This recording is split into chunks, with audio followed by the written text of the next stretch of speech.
अगर आपको बालों की समस्या है, चमड़ी की समस्या है, त्वचा पर मैल जमने की समस्या है, बदबू की समस्या, पसीने की दुर्गंध की समस्या है, मुंह की समस्या है, जो मुंह की समस्या के अंदर मसूड़ों की समस्या, मुंह से दुर्गंध आने की समस्या, कब्ज की समस्या, मोटापे की समस्या है, खून गाढ़े की समस्या है या यूरिक एसिड की समस्या है, इस वीडियो को आप अंत तक देखें और अपनी समस्या का निवारण पाएं। नमस्कार दोस्तों, मैं डॉक्टर जितेंद्र। आज हम चर्चा करेंगे नींबू के औषधीय गुणों के बारे में।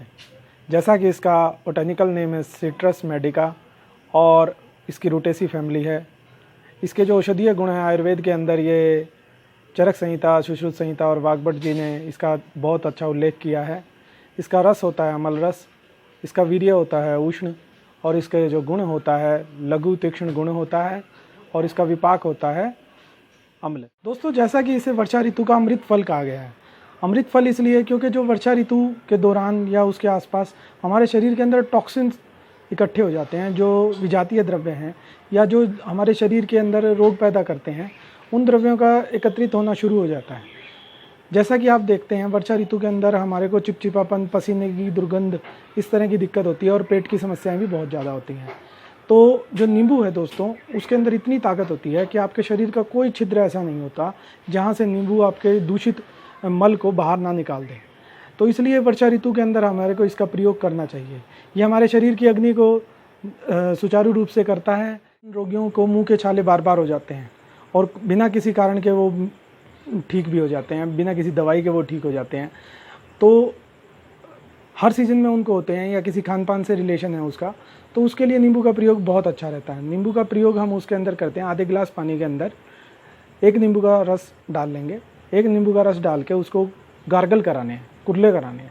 उससे उसके गले की सफाई होगी, मुंह शोधन होगा, जो मुंह की दुर्गंधता होती है वो दूर होती है। मुंह के अंदर बार बार स्मेल आती है या अरोचक होता है कि कुछ लोगों को खाने का दिल नहीं करता, स्वाद ऐसा लगता है कि बस कुछ मुंह में चिपचिपा सा महसूस होता है। तो उस समय हम इसका क्या हूँ, उसके अंदर एक छोटा सा प्रयोग बताता हूँ। हम इसका प्रयोग कर सकते हैं। इसका जो रस होता है, 1 चम्मच नींबू का सब रस, 1 चम्मच सरसों का तेल, उसको बालों में हल्के हल्के हाथ से मसाज कीजिए और फिर दही से उसको धो दीजिए 1-2 घंटे के बाद।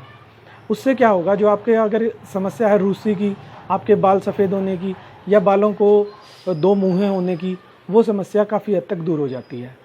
और त्वचा पर लगाने के लिए इसका प्रयोग जो किया जाता है वो गुलाब जल के साथ, ग्लिसरीन के साथ मिक्स करके इसकी एक रेशो बनाकर लगाया जाता है। कई बार जो त्वचा पर मुहासे होते हैं या छाइयाँ होती हैं वो गायब हो जाती हैं इसके प्रयोग। दोस्तों, अब जो मैं आपको प्रयोग बताने वाला हूँ वो जिस व्यक्ति को हार्ट की कोई प्रॉब्लम नहीं है, डायग्नोज हो चुका है, उसको कोई ऐसी दिक्कत नहीं है कि हार्ट से रिलेटेड कोई दिक्कत हो, बस उसे मानसिक चिंता या घबराहट की वजह से, बेचैनी की वजह से नींद ना आना, शरीर टूटना, शरीर में कहीं कहीं कमजोरी महसूस होना, रोने का दिल करना, या आमतौर पे कहीं हर वक्त उसका मूड डिप्रेस रहता हो, तो उसके लिए एक ऐसा प्रयोग हम बताने वाले हैं। ध्यान से उस चीज़ को आप सुनिए।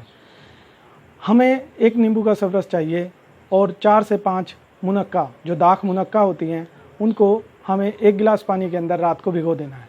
भिगोने के बाद सुबह शौच आदि करने के बाद जब पेट खाली हो, खाली पेट, उस मुनक्का को आपने चबा चबा कर खाना है और जो उसके बीज हैं वो फेंक देने हैं। सिर्फ उस मुनक्का को खाना है और जिस पानी में उसको भिगोया था, मुनक्का को धोकर भिगोना है आपने। जो मुनक्का धोकर आपने उस पानी में जिसमें भिगोई थी नींबू के साथ, उस पानी को आपने घूट घूट करके पीना है। उससे आप देखेंगे कि आपकी कमजोरी, आपकी चिंता, टेंशन काफ़ी हद तक कंट्रोल हो जाएगी। इवन कई लोगों का जो बीपी बार बार लो हो जाता है, जो हार्ड वर्कर हैं या एथलीट हैं, उनको भी इससे काफ़ी ताकत मिलती है और काफ़ी अच्छा अनुभव करते हैं।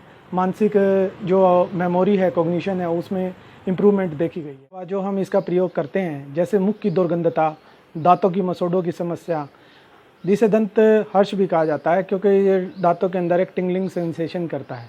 ज़्यादा मात्रा में इसका सेवन करने पर दांत खट्टे भी हो जाते हैं, इसलिए उचित मात्रा का प्रयोग किया जाना चाहिए इसका। जो फल के अंदर मैंने बताया कि जो फल पक जाता है वो प्रयोग में लाया जाना चाहिए और वो हमारे शरीर की शुद्धि भी करता है। थोड़ी मात्रा के अंदर, जैसे 5 से 10 ml अगर हम इसका सब रस लेते हैं और 1 गिलास पानी गुनगुने के अंदर हम खाली पेट इसका सेवन करते हैं, तो वो हमारे शरीर की शुद्धि करता है, हमारे शरीर को प्यूरीफाई करता है।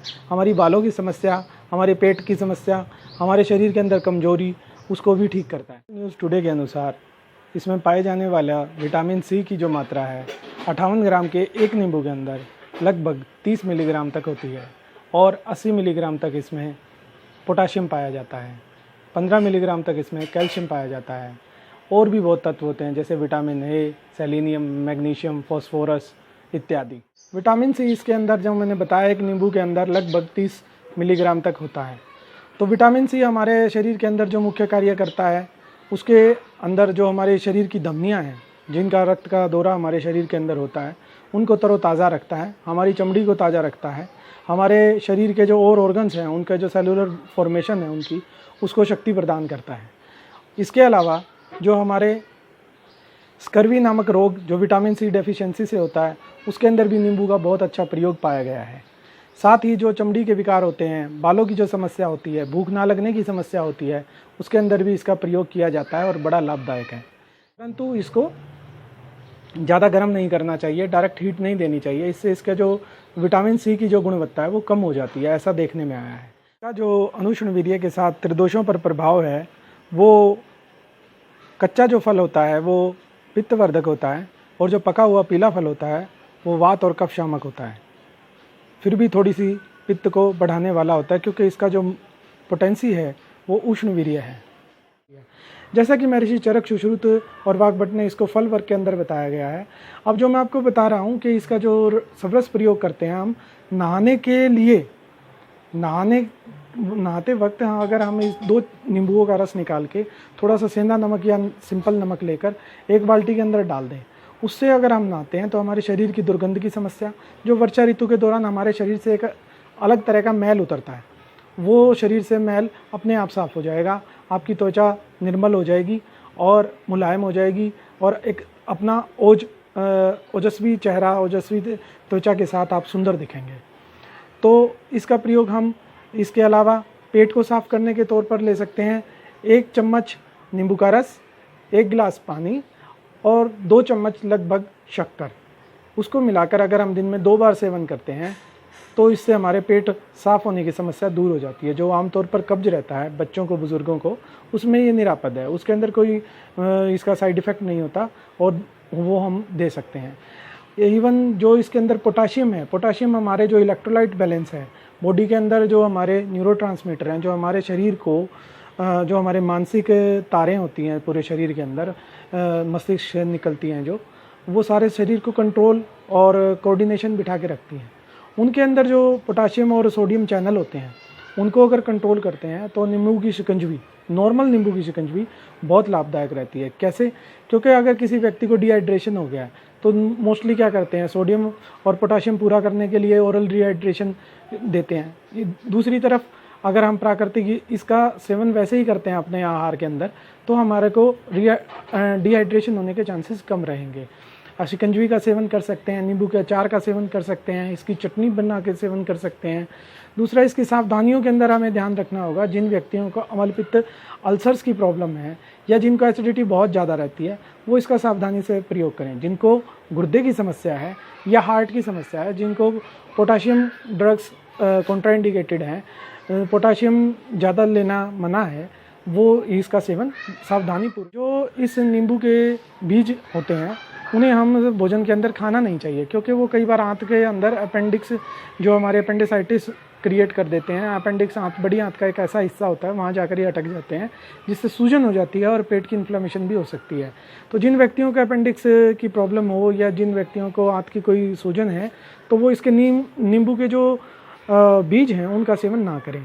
बाकी जिनको दांत खट्टे होने की समस्या है, जिनको दंत हर्ष कहते हैं, जिसको बार बार दांतों में खट्टा, ठंडा, गर्म लगता है, वो भी नींबू के सेवन से परहेज करें।